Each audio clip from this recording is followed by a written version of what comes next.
साथियों नमस्कार, मैं सुमेर चौधरी एक बार फिर से आप सभी का स्वागत करता हूं आप ही के अपने इस लाइब्रेरियन गुरुजी प्लेटफॉर्म पर।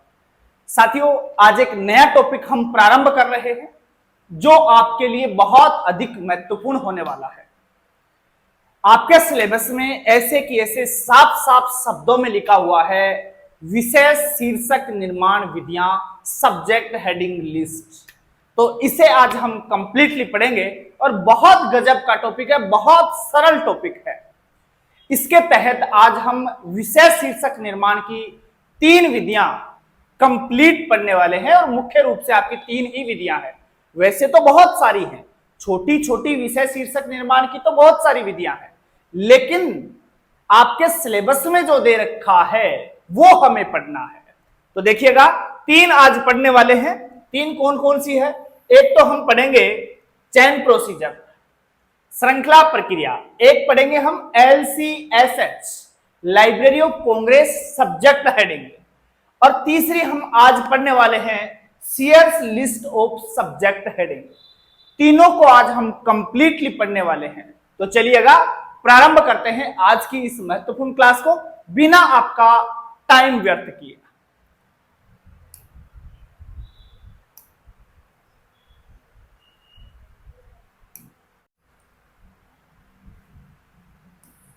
चलिएगा प्रारंभ करते हैं विषय शीर्षक निर्माण की विधियों को। और विषय शीर्षक निर्माण की विधियों में आपको तीनों चेन प्रोसीजर, LCSH और SLSH, इन्हें तो बहुत ही डिटेल के साथ पढ़ना है, लेकिन इनके अलावा जो छोटी छोटी विषय शीर्षक निर्माण की विधियां हैं उन्हें भी हम देखेंगे। लेकिन आज की क्लास में ये तीनों हम कंप्लीट करेंगे। इसके बाद इससे अगली जो क्लास आएगी तो जितनी भी शेष विषय शीर्षक निर्माण की विधियां हैं छोटी छोटी हैं, उनमें सिर्फ ये देखना है कि इसका ये कौन सी वाली है, इसका नाम क्या है, पूरा नाम क्या है, कब आई थी और इसका संबंध किससे है। बस इतना ही देखते हुए आगे बढ़ेंगे। वहां से क्वेश्चन बहुत कम पूछा जाता है। क्वेश्चन इन तीनों के माध्यम से पूछा जाता है। कौन कौन सी है तीनों? ये रही आपके सामने। चेन प्रोसीजर को हम कंप्लीट पढ़ेंगे, बहुत महत्वपूर्ण है, रंगानाथन साहब के द्वारा यह तैयार की गई थी। दूसरी हम LCSH, Library of Congress subject heading, इसे तैयार करेंगे। फिर पढ़ेंगे SLSH, Sears list of subject heading. ये 3 आपके लिए बहुत महत्वपूर्ण है, आपके सिलेबस में भी दी गई होती है। जब भी विषय शीर्षक निर्माण विधियों की बात होगी तो इन तीनों का नाम अवश्य ही आता है। उसके बाद एक विषय शीर्षक निर्माण की विधि यह है, यहां से मात्र एक ही क्वेश्चन बनता है, वो मैंने यहां डाल दिया है। क्या है क्वेश्चन? कि विश्व की प्रथम विषय शीर्षक निर्माण की विधि कौन सी है? विश्व की प्रथम विषय शीर्षक निर्माण की विधि कौन सी है? तब आप जवाब देंगे ALA, list of subject heading, जो 1895 में आती है। यह क्वेश्चन यहां से पूछा जाता है। उसके बाद एक चीज ये और देख लीजिएगा, फिर हम 1 बाय 1 सबको पढ़ने वाले हैं। नोट डाल के मैंने नीचे डाल दिया है। विषय शीर्षक निर्माण के जो सिद्धांत हैं उनका प्रतिपादन CA कटर साहब के द्वारा 1876 में किया जाता है। विषय शीर्षक निर्माण के जो सिद्धांत है उनका निर्माण कौन करता है? CA कटर साहब। और कब करते हैं? आप आंसर बताएंगे सर 1876 में किया जाता है। रूल्स फॉर डिक्शनरी कैटलॉग जो थी, रूल्स फॉर डिक्शनरी कैटलॉग जो थी, उसका निर्माण किसके द्वारा किया जाता है? ये क्वेश्चन बहुत बार पूछा जा चुका है। तब आप आंसर क्या लगाएंगे? CA कटर, RDC शॉर्ट में लिखा हुआ आता है। रूल्स फॉर डिक्शनरी कैटलॉग का निर्माण CA कटर साहब के द्वारा किया जाता है।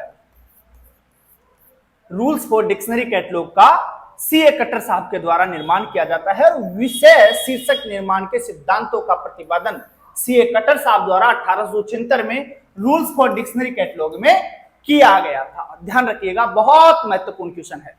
अब हम आगे बढ़ते हैं और एक एक विषय शीर्षक निर्माण विधि को कंप्लीटली पढ़ते हुए आगे बढ़ेंगे। फिर से एक चीज बता दूं, मेरा टारगेट सिर्फ और सिर्फ कंपटीशन एग्जाम है। मेरा टारगेट प्रैक्टिकल नहीं है। मैं अगर प्रैक्टिकल को टारगेट लूंगा तो जो आपकी चयन प्रोसीजर है उसका प्रैक्टिकल भी मुझे करवाना होगा, लेकिन प्रैक्टिकल से आपके एग्जाम में कोई क्वेश्चन नहीं पूछा जाता है। इसलिए मेरा टारगेट सिर्फ और सिर्फ आपकी एग्जाम क्रैक करवाना है। एग्जाम में क्वेश्चन कहां से आएगा, मैं सिर्फ वो वाला पार्ट ही आपको करवा रहा हूं और वहां से ही आपके एग्जाम में क्वेश्चन पूछा जाता है। प्रैक्टिकल का क्वेश्चन आपके एग्जाम में बनता ही नहीं है, तो मैं प्रैक्टिकल करवा के आपका टाइम ज्यादा व्यर्थ इसमें नहीं करने वाला हूं। देखिएगा, सारे क्वेश्चन यहीं से मिलेंगे आपको। एग्जाम में जो क्वेश्चन बनेगा वो सारा पार्ट में करवाऊंगा आपको। देखिएगा, चयन प्रोसीजर, हिंदी में इसे कहते हैं श्रृंखला प्रक्रिया। इसका निर्माण रंगानाथन साहब के द्वारा किया जाता है और कब किया जाता है यह भी बहुत बार पूछा जाता है। तो देखिएगा, इसका प्रतिपादन रंगानाथन साहब के द्वारा 1938 में किया जाता है। 1938 में रंगानाथन साहब की कौन सी पुस्तक आई थी, आपको मैंने लिखवाया था, थ्योरी ऑफ लाइब्रेरी कैटलॉग। जो रंगानाथन साहब की 1938 में थ्योरी ऑफ लाइब्रेरी कैटलॉग पुस्तक आई थी, उसके अंदर चयन प्रोसीजर को पहली बार आपके सामने प्रस्तुत किया जाता है। तो क्वेश्चन पूछा जाता है यहां से कि चयन प्रोसीजर का पहली बार प्रकाशन किस वर्ष हुआ था, तब आप कहेंगे सर 1938 में हुआ था। किस पुस्तक में किया गया था, आप कहेंगे sir theory of library catalogue में किया गया था। थ्योरी ऑफ लाइब्रेरी कैटलॉग का प्रकाशन किस वर्ष हुआ था, आप कहेंगे सर 1938 में। थ्योरी ऑफ लाइब्रेरी कैटलॉग किसकी पुस्तक है, आप कहेंगे सर एस.आर. रंगानाथन की है। ये सब के सब क्वेश्चन हैं और बार बार पूछे जा रहे हैं। देखिएगा आगे, थोड़ा सा आगे और बढ़ते हैं। देखिएगा, अर्थ देखिएगा इसका, किसी भी विषय के क्लास नंबर का जन भाषा में अनुवाद करना। क्लास नंबर एक कृत्रिम नंबर होता है, एक कृत्रिम संख्या होती है। हम निर्माण करते हैं, एक लाइब्रेरियन क्लास नंबर का निर्माण करता है। अब वो क्लास नंबर केवल और केवल लाइब्रेरियन समझ सकता है, या फिर पुस्तकालय विज्ञान के छात्र समझ सकते हैं, जिन्होंने क्लासिफिकेशन बहुत अच्छे से पढ़ रखा है, केवल वही समझ सकते हैं। जो आम जनता है, जो आम पाठक है, क्या वो क्लास नंबर को देखकर ये बता सकते हैं कि इस पुस्तक का नाम क्या है? तो आम पाठक जो है, आम जनता जो है, उसके क्लास नंबर के हिसाब से समझ में नहीं आता। लेकिन क्लास नंबर के हिसाब से समझ में नहीं आता, तभी तो आपका ये जो चयन प्रोसीजर है, इसके माध्यम से उस क्लास नंबर का जन भाषा में अनुवाद किया जाता है, ओरिजिनल नाम लिखा जाता है पुस्तक का। तब जाके आम जनता और आम विद्यार्थियों की ये बात समझ में आती है। तो जन भाषा में इसका अनुवाद किया जाता है। क्लास नंबर एक कृत्रिम भाषा में होता है, तो उस कृत्रिम भाषा से वापस नॉर्मल जो पुस्तक की भाषा थी, नॉर्मल जो पुस्तक के ऊपर नाम लिखा हुआ था, उसके हिसाब से ट्रांसफर किया जाता है। चलिएगा, ट्रिपल सी की मेन एंट्री कॉल नंबर के अंतर्गत बनाई जाती है। ट्रिपल सी जो 1934 में आई थी, मैंने आपको पढ़ाई है और कंप्लीट पढ़ा दी है। तो उसकी जो मेन एंट्री है वो हम कॉल नंबर से बनाते थे। बहुत अच्छे से हमने बना करके देखा था। कॉल नंबर के अंतर्गत बनाई जाती है, जिससे सामान्य पाठक परिचित नहीं होते। सामान्य पाठक थोड़ी ना समझेगा कॉल नंबर क्या है, परिचित नहीं होते। अतः सामान्य पाठक के लिए हम CIE बनाते हैं, क्लास इंडेक्स एंट्री हम बनाते हैं। और मैंने आपको CIE बना करके दिखाई है, बहुत अच्छे से बना करके आपको प्रैक्टिकल करके भी दिखाया था। तो सामान्य पाठक के वो बात समझ में आ जाए, इसलिए हम क्या बनाते हैं, CIE बनाते हैं, क्लास इंडेक्स एंट्री बनाते हैं, जिसके लिए श्रृंखला प्रक्रिया का प्रयोग किया जाता है, चयन प्रोसीजर का प्रयोग किया जाता है। जब CIE पढ़ाई थी उस समय मैंने कहा था कि CIE की जो हेडिंग है, CIE की जो हेडिंग है, हम चयन प्रोसीजर के माध्यम से निकाल करके लाते हैं। ये वही चयन प्रोसीजर है, ये वही आपकी श्रृंखला प्रक्रिया है जो 1938 में आपके सामने आती है और रंगानाथन साहब इसे लेकर के आते हैं थ्योरी ऑफ लाइब्रेरी कैटलॉग नामक पुस्तक में। तो इसको पढ़ना है। तो बहुत बार पूछा जाता है कि CIE का निर्माण किसके माध्यम से किया जाता है, तब आप बताएंगे सर चैन प्रोसीजर के माध्यम से किया जाता है, श्रृंखला प्रक्रिया के माध्यम से किया जाता है। और श्रृंखला प्रक्रिया जो है इसमें 4 प्रकार की कड़ियां होती हैं। 4 प्रकार की कड़ियों में से जो साउट लिंक है, खोज कड़ी है, उस खोज कड़ी के माध्यम से ही CIE का निर्माण होता है। जब आपको कड़ी पूछा जाए कि CIE का निर्माण किस कड़ी से होता है चैन प्रोसीजर की, तब आप बताएंगे साउट लिंक के माध्यम से या खोज कड़ी के माध्यम से। कड़ी ना पूछ के सीधा भी कई बार पूछ लेता है कि CIE किसके माध्यम से बनाई जाती है, तब आप कहेंगे सर चैन प्रोसीजर के माध्यम से बनाई जाती है, श्रृंखला प्रक्रिया के माध्यम से बनाई जाती है। CIE को केवल और केवल साउट लिंक अर्थात खोज कड़ी के द्वारा ही बनाया जा सकता है, बाकी अन्य 3 का इसमें कोई रोल नहीं है। CIE केवल और केवल साउट लिंक से बनाई जाएगी। जो अनसाउट लिंक है, सूडो लिंक है, फॉल्स लिंक है, इनका इसमें कोई रोल नहीं होता है CIE में। चलिएगा बढ़ते हैं थोड़ा सा और आगे। एक महत्वपूर्ण बात साथ ही देख लीजिए, चैन प्रोसीजर का जो आधुनिकीकरण है वो किसके द्वारा किया गया था। ये क्वेश्चन पूछ लिया गया था एक बार, तो इसे भी आप नोट कर लीजिएगा। चैन प्रोसीजर का श्रृंखला प्रक्रिया का आधुनिकीकरण DRTC के द्वारा किया जाता है। चलिएगा अब बात करते हैं यहां हम कड़ियों की। चैन प्रोसीजर में कौन कौन सी कड़ियां होती हैं, कौन सी कड़ी की क्या विशेषता है, इन कड़ियों की विशेषताओं को लेकर आपकी परीक्षा में क्वेश्चन पूछे जाते हैं, तो इनकी बात हम जरूर करेंगे। आपसे पूछा जाता है कि चैन प्रोसीजर में कुल कितने प्रकार की कड़ियां होती हैं। इन कड़ियों को ही हम इंग्लिश में लिंक कहते हैं। क्या कहते हैं भाई? कड़ी को ही इंग्लिश में लिंक कहते हैं, ध्यान रखिएगा।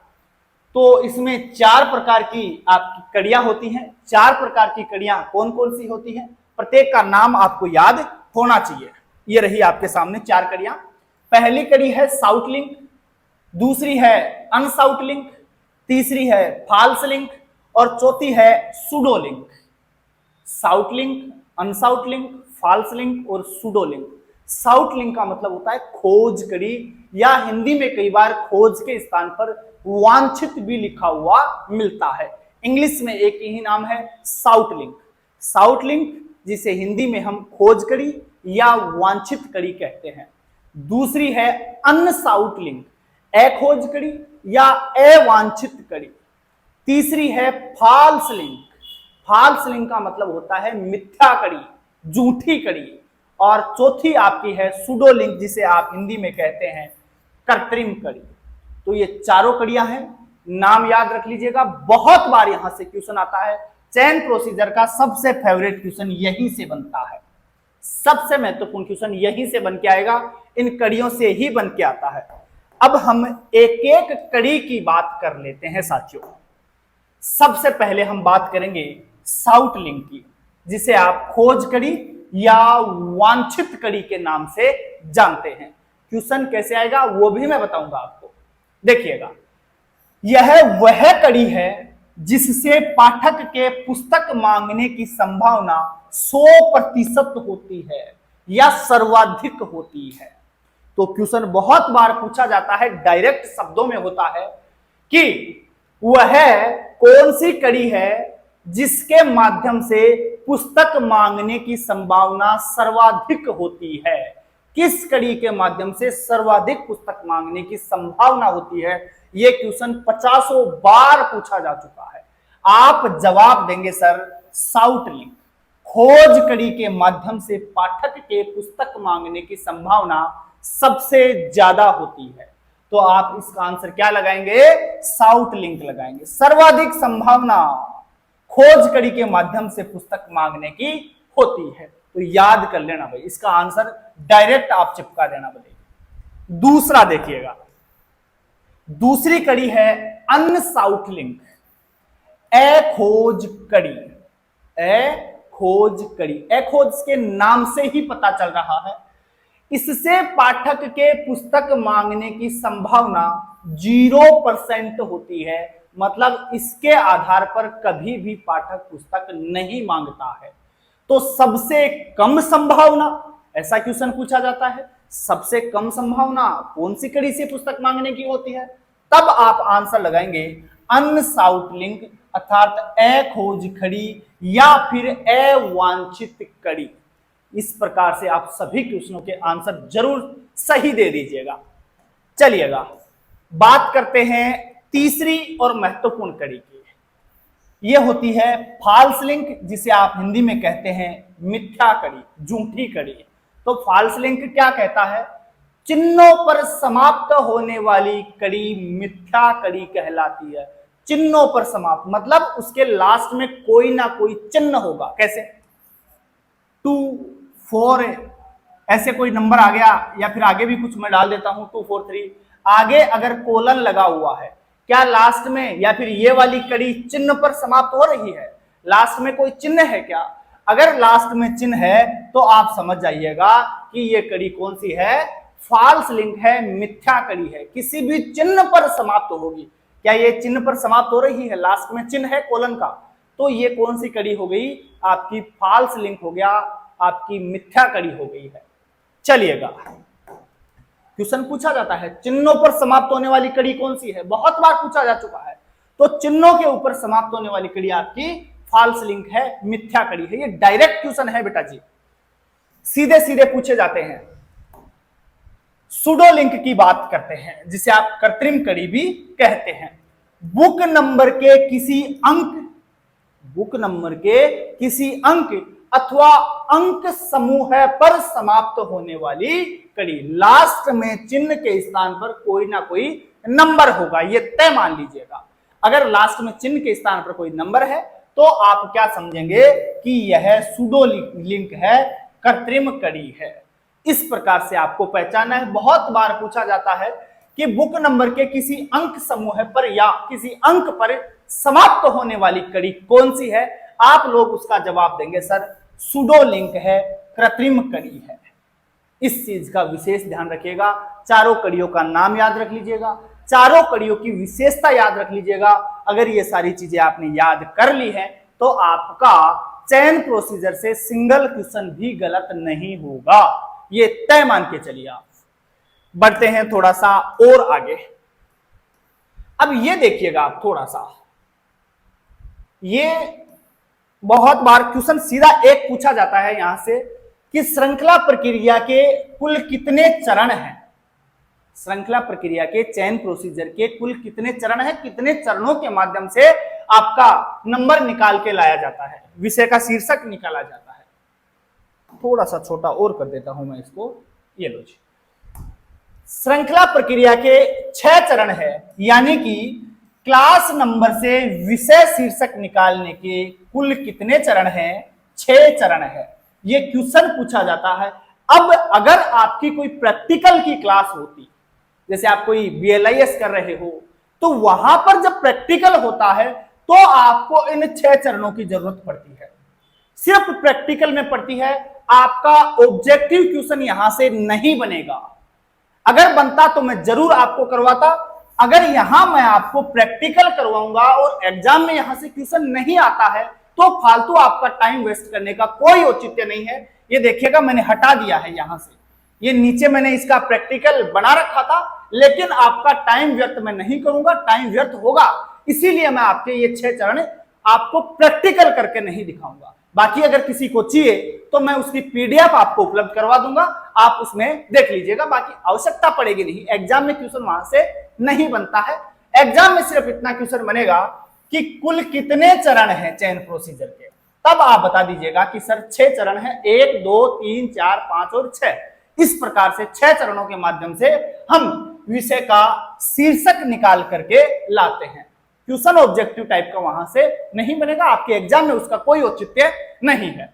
प्रैक्टिकल वाले बच्चों के लिए है और अपना टारगेट सिर्फ और सिर्फ कंपटीशन एग्जाम फाइट करवाना है।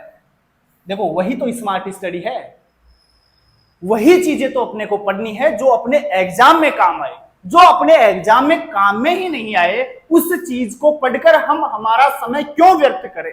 वही पढ़ना है जो हमें नंबर दिला सके। जो नंबर नहीं दिलाएगा वो उसको बाहर करो, वो हमें नहीं पढ़ना है। कोई पीएचडी नहीं करनी है, हमें एक बार अपना पेपर क्लियर करना है, अपनी जॉब सिक्योर करनी है। जॉब सिक्योर हो जाएगी, खूब प्रैक्टिकल बाद में बैठे बैठे कर लेंगे, कोई दिक्कत नहीं है। चलिएगा बात करते हैं LCSH की। LCSH, L का मतलब होता है library of Congress subject heading. LCSH Library of Congress subject heading. LCSH का निर्माण कब किया जाता है, अर्थात देखिएगा बहुत सी जगह LCSH के सामने आपको 1898 का वर्ष भी देखने को मिलेगा।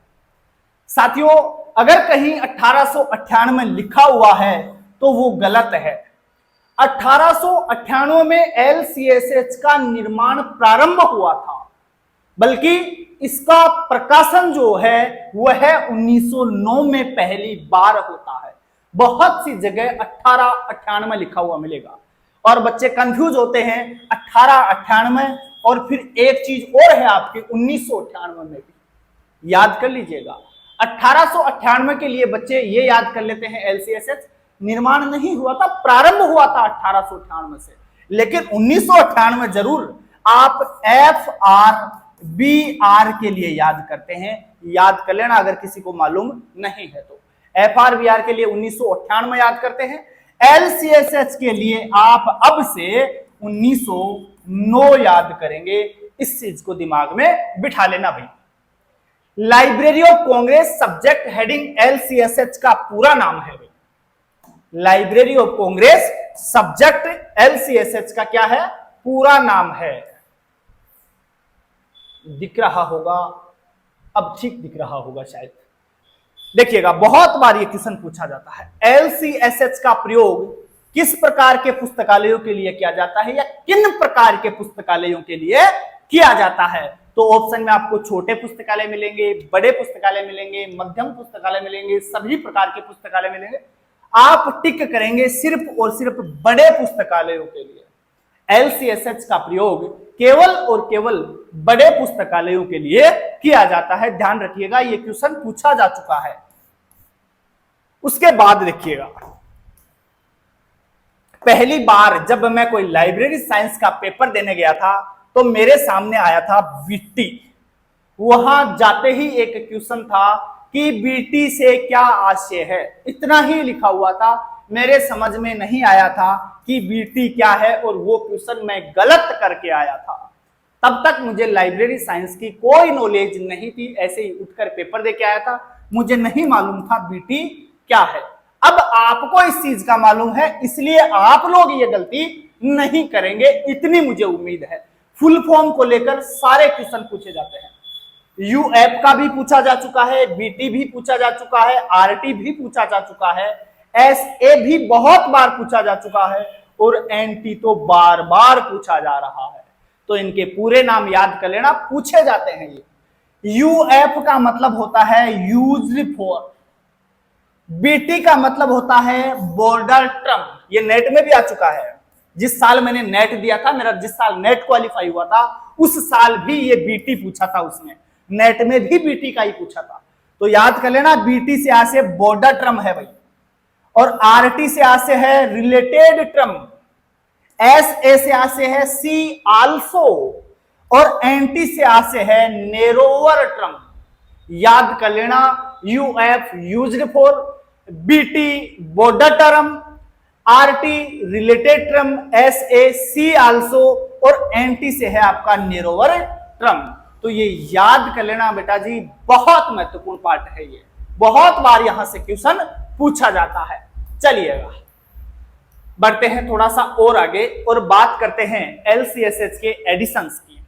पहले एडिशंस का आपको पता है कि पहला एडिशन कब आया था, अभी मैंने बताया था। अगर पहला याद है तो अंतिम भी याद होना चाहिए। ये अंतिम जो है ना वो अपडेट होता रहेगा, आप इसी को फाइनल मत मान लेना। अंतिम 1-2 साल गुजरेंगी फिर कुछ नया आ जाएगा, लेकिन पहला हमेशा फिक्स होता है।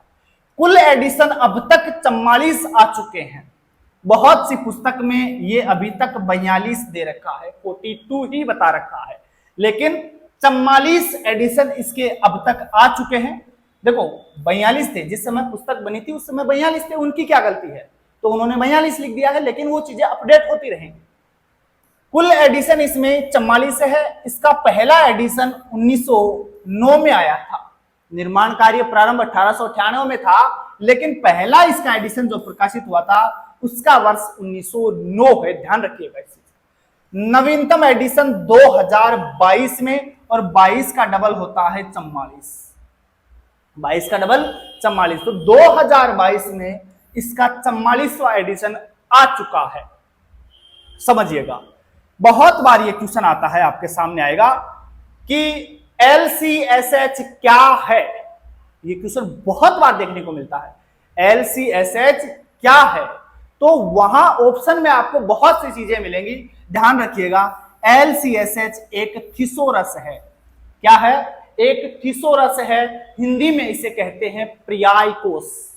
अब ना तो थिसोरस से बात समझ में आ रही होगी क्या है, हिंदी में कहूं पर्याय कोश तो भी मुझे पता है अधिकतर बच्चों के बात समझ में नहीं आ रही कि पर्याय कोश क्या होता है। तो समझिएगा, पहले तो आप इस भाषा में देख लीजिएगा, फिर मैं बताता हूं आपको। यह एक थिसोरस अर्थात सूचना विज्ञान के अर्थ से नियंत्रित शब्दावली है। नियंत्रित शब्दावली है, सिंपल भाषा में समझिएगा। नियंत्रित शब्दावली अर्थात कंट्रोल्ड वोकैबुलरी है। सिंपल भाषा में समझिएगा, किसी भी एक विषय से संबंधित, अगर किसी एक विषय से संबंधित जो शब्द हैं, एक विषय से संबंधित शब्दों का शब्दकोश ही थिसोरस को कहलाता है। एक विषय से संबंधित शब्दों की एक प्रकार की डिक्शनरी है, उसमें एक विषय से संबंधित सारे शब्द हैं, तो उसे कहते हैं थिसोरस। अब सुनिएगा ऑप्शन कैसे आता है। क्वेश्चन मिलेगा पहले तो कि LCSH क्या है। जब ऑप्शन में आपको थिसोरस मिल जाए तो कोई सोचने वाली बात ही नहीं है, सीधा थिसोरस लगाइएगा। लेकिन कई बार थिसोरस ऑप्शन में नहीं देता है, ज्यादा शाना हो गया है वो भी, तो थिसोरस ऑप्शन में नहीं देता है। थिसोरस के स्थान पे आपको मिलेगा फिर कंट्रोल्ड वोकैबुलरी या नियंत्रित शब्दावली।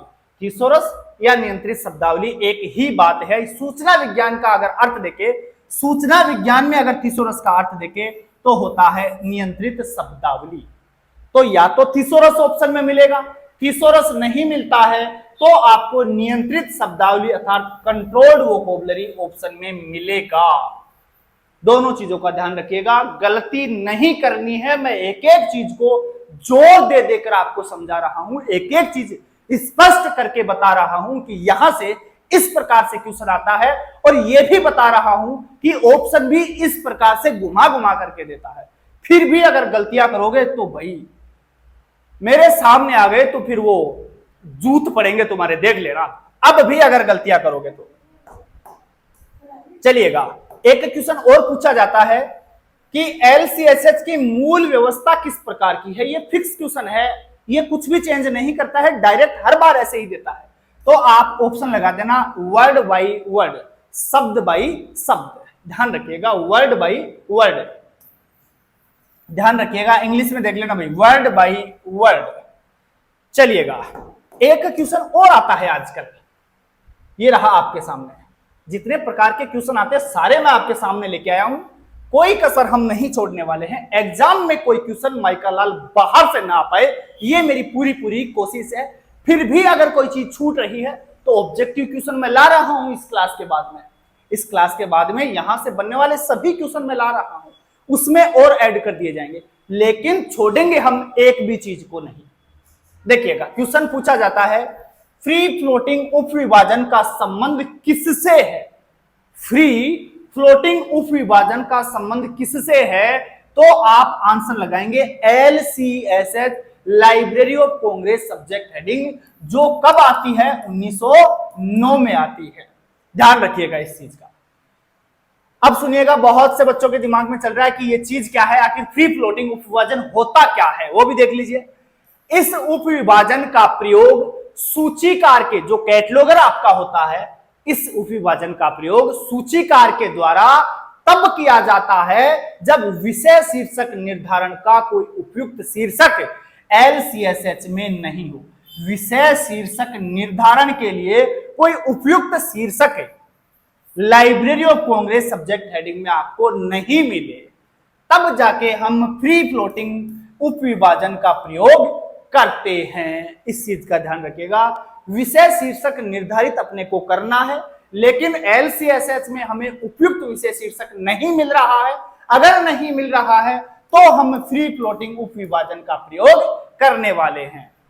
LCSH में सी आल्सो का प्रयोग जो हुआ था वह हुआ था 1926 में। एक बार ये क्वेश्चन पूछ लिया गया था, इसलिए मैंने ये भी ऐड कर दिया है। LCSH में सी आल्सो का प्रयोग कब किया जाता है? बोले सर 1926 में किया जाता है। बहुत महत्वपूर्ण बातें हैं, एक भी चीज आप यहां से स्किप नहीं कर सकते। प्रत्येक जो मैंने लिखवाया है, एक एक पॉइंट जो लिखवाया है, वहां से क्वेश्चन एग्जाम में पूछे जा चुके हैं, तो आप किसी भी चीज को स्किप नहीं कर पाएंगे। अब हम बात करते हैं SLSH। SLSH पूरा नाम बहुत बार पूछा जाता है, और इसका निर्माण किसने किया यह भी बहुत बार पूछा जाता है। आपका SLSH, LCSH आपने अभी देखा 1909। SLSH की बात आए तब आप करेंगे 1923। वर्ष पूछ ले तो 1923 समझिए पहले इसको। Sears list of subject heading इसका पूरा नाम है। Sears list of subject heading इसका पूरा नाम है। किसके द्वारा नियमित किया जाता है? बहुत से बच्चे यहां सीधा आंसर लगाएंगे सेयर्स महोदय के द्वारा। हाँ, आपकी बात सही है, लेकिन वो यही उलझाता है। ऑप्शन में आपको WCB शेयर्स जरूर देता है, और आप लोग शेयर्स का नाम आते ही वही WCB शेयर्स समझते हैं, लेकिन ये वो वाले WCB शेयर्स नहीं है। ये वो वाले WCB शेयर्स नहीं है, ये ME शेयर्स है। मैं अभी करवाऊंगा, अभी आपके सामने आ जाएगा। प्रकाशन किसके द्वारा किया जाता है? HW विल्सन कंपनी है, उसके द्वारा SLSH का 1923 में पहली बार प्रकाशन किया जाता है। HW विल्सन का नाम आप जरूर ध्यान रखिएगा, लेकिन कई बार HW विल्सन ऑप्शन में नहीं मिलता है। उस परिस्थिति में हम क्या करें और क्यों करें, वो चीज भी अभी मैं आपको बताने वाला हूं। कहां एब्सको करना है HW विल्सन के स्थान पर, अभी करवाऊंगा वो सारी चीजें। लेकिन जो पहला इसका प्रकाशन है वह किसके माध्यम से किया जाता है? HW विल्सन कंपनी के माध्यम से किया जाता है। देखिएगा, इसका प्रयोग किसमें किया जाता है? यह मध्यम और छोटे पुस्तकालयों के लिए काम में ली जाती है। जो मध्यम प्रकार के पुस्तकालय है, छोटे पुस्तकालय है, उनमें हम इस विषय शीर्षक निर्माण विधि का प्रयोग करते हैं। देखिएगा, आगे देखते हैं। पहला प्रकाशन अभी मैंने आपको बताया, पहला प्रकाशन इसका 1923 में हो जाता है, और निर्माण किसके द्वारा किया जाता है? Mini Earl seers. ऑप्शन में आपको ME सीयर्स दिखेगा, ME सीयर्स दिखेगा, ऑप्शन में आपको WCB सीयर्स भी दिखेगा, लेकिन आंसर क्या लगाना है भाई? ME seers.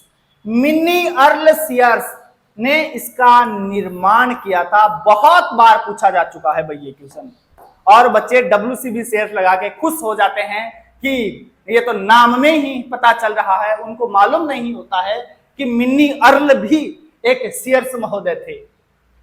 कुल एडिशन अब तक 22 आ चुके हैं। कुल एडिशन अब तक 22 आ चुके हैं। पहला एडिशन 1923 में आया था, 22वां एडिशन 2018 में आया था। 2018 में जो Library of Congress subject heading है ना, उसी का संक्षिप्त रूप है आपकी Sears list of subject heading. उसी से निकाल के ये बनाई गई है, ध्यान रखिएगा इस चीज का। इसलिए इसे क्यों बनाई गई है? छोटे पुस्तकालयों के लिए। ये रहा, यह LCSH का ही एक संक्षिप्त रूप है। छोटे पुस्तकालयों के लिए इसे बनाया गया है, उसी में से निकाल करके। किसके माध्यम से बनाया, किसने बनाया था? तो ME सीयर साहब ने इसको बनाया था। चलिएगा, अब देखिएगा, इसमें सी रेफरेंस के लिए सी आल्सो ये पूछा गया है, बहुत बार पूछा जा चुका है। कि सी के लिए तो हम किसका प्रयोग करते हैं, एक्स का प्रयोग करेंगे। सी के लिए तो एक्स का, और सी आल्सो आता है तो उसके लिए हम डबल एक्स का प्रयोग करते हैं। याद कर लेना इनको। एक बार अगर केवल सी हो तो सिंगल एक्स, सी के साथ आल्सो लगा हुआ है तो आप डबल एक्स का प्रयोग करेंगे। लेकिन बाद में इसे भी बंद कर दिया जाता है, बताता हूं। अभी जो 15वां एडिशन है उसमें सी और सी आल्सो को हटा दिया गया। सी और सी आल्सो को हटा दिया गया। हटा तो दिया गया लेकिन यहां से क्वेश्चन आने से बंद नहीं हो रहा। यहां से क्वेश्चन बार बार पूछे जा रहे हैं।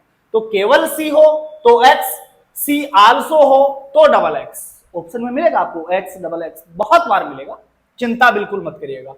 किस एडिशन में सी और सी आल्सो को हटाया गया, बहुत बार पूछा जाने वाला क्वेश्चन। बोले सर 15वें एडिशन में सी और सी आल्सो को हटा दिया गया और उसके स्थान पर क्या कर दिया गया, वही जो हमने library of Congress subject heading में पढ़ा है उनके स्थान पर यूएफ, बीटी, आरटी, एसए और एनटी, वहां पर भी तो ये पढ़े थे। सी और सी आल्सो के स्थान पर यही नाम वापस दे दिए गए हैं।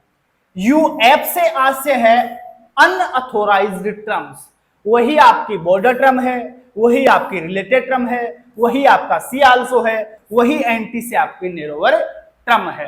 तो ये सारे नाम आपको याद कर लेने हैं, इनकी फुल फॉर्म भी आप जरूर से याद कर लीजिएगा। अब हम बात करते हैं इनके पब्लिशर की। देखिएगा बेटा जी, पब्लिशर का क्या सीन है, देखिएगा। Publisher of SLSH Sears list of subject heading जो 1923 में आती है। याद रख लेना बेटा जी, दोनों का वर्ष जरूर याद रखना। सबसे महत्वपूर्ण क्वेश्चन वर्ष को लेकर ही बनता है। वो वाली आपकी 1909 थी, ये वाली आपकी 1923 है, और रंगानाथन साहब वाली जो आपकी चयन प्रोसीजर थी वो आपकी 1938 है। याद रख लेना, तीनों महत्वपूर्ण है। और एक चीज और बता दूं मैं साथ ही, जो रंगानाथन साहब वाली थी चयन प्रोसीजर, उसका प्रयोग तो किसमें किया जाता है, ट्रिपल सी में किया जाता है। अर्थात ट्रिपल सी में सब्जेक्ट हेडिंग के लिए किसका प्रयोग करते हैं, चयन प्रोसीजर का। लेकिन जो AACR 2 है उसमें हम सब्जेक्ट हेडिंग तैयार करने के लिए किसका प्रयोग करते हैं, इन दोनों का। LCSH का या तो LCSH का कर लेंगे, LCSH का नहीं करना है, छोटा पुस्तकालय है, तो फिर हम किसका करेंगे, SLSH का, Sears list of subject heading का। इन दोनों में से एक का प्रयोग किया जाता है। लेकिन ट्रिपल सी में किसका, जो रंगानाथन साहब ने ट्रिपल सी बनाई और आपका चयन प्रोसीजर भी उन्होंने ही बनाया था, तो ट्रिपल सी में चयन प्रोसीजर का करेंगे। याद रखना इस चीज को, बहुत बार पूछा जाता है। देखते हैं, पब्लिशर की बात करते हैं। 1923 में HW विल्सन ने इसका प्रकाशन शुरू किया था। पहली बार प्रकाशन कर दिया HW विल्सन कंपनी के माध्यम से प्रकाशन कर दिया गया 1923 में। लेकिन आगे क्या होता है, 2011 में HW विल्सन एब्सको की सहायक कंपनी बन गई।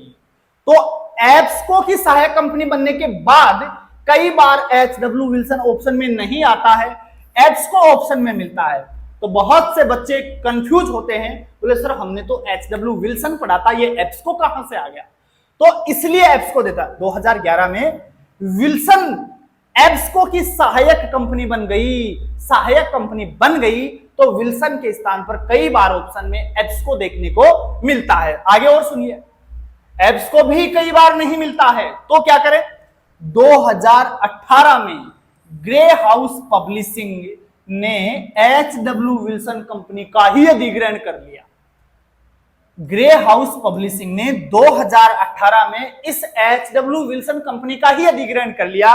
तो अब इन दोनों के स्थान पर ग्रे हाउस पब्लिशिंग आंसर आपसे पूछा जा सकता है। सतर्क रहकर इसका जवाब दीजिएगा, यहां गलती नहीं करनी है।